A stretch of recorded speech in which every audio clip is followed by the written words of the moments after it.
Concentrations of solutions molarity, M. If our iced tea does not taste sweet enough, we add sugar to it. This means we are increasing the amount of sugar in the drink. From the point of view of a chemist, the concentration of a solution tells us the amount of the solute dissolved in a known volume of a solvent. For example, more intensely colored solution contains more amounts of solute dissolved in it. As a majority of chemical reactions carried out in the laboratories are in solutions, it is important to understand the different ways of expressing their concentration. There are a number of ways of expressing the concentration of a solution. In this topic, let us understand the most commonly used concentration unit, that is, molarity. As we all know, mole is an SI unit of amount of a substance. 6.023 into 10 raised to 23 particles are present in 1 mole of any substance. The mass of this 1 mole of a substance when expressed in grams is called its molar mass.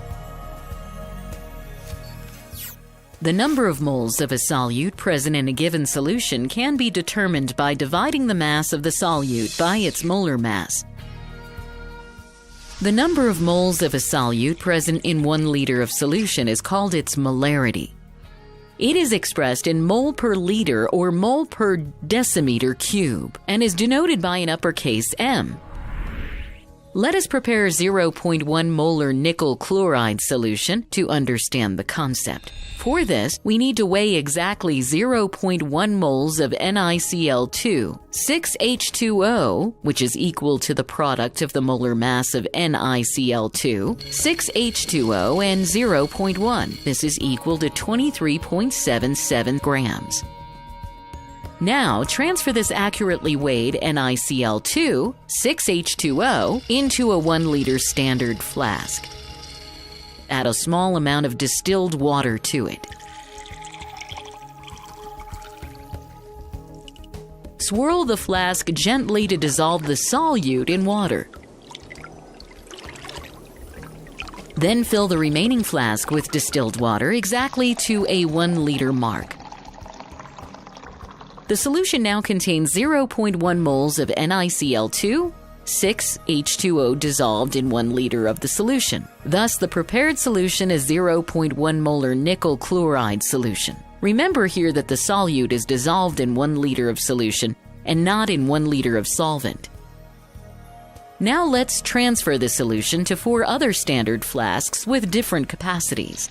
This means we are transferring 0.05 moles, 0.025, 0.01, and 0.005 moles of NiCl2, 6H2O to the respective flasks.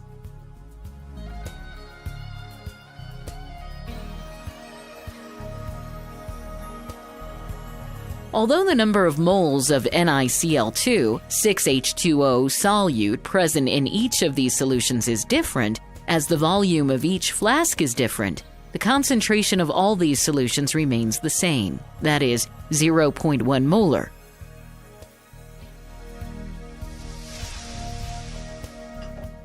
Now, let us transfer the contents of 50 milliliter standard flask into a clean, empty 100 milliliter standard flask.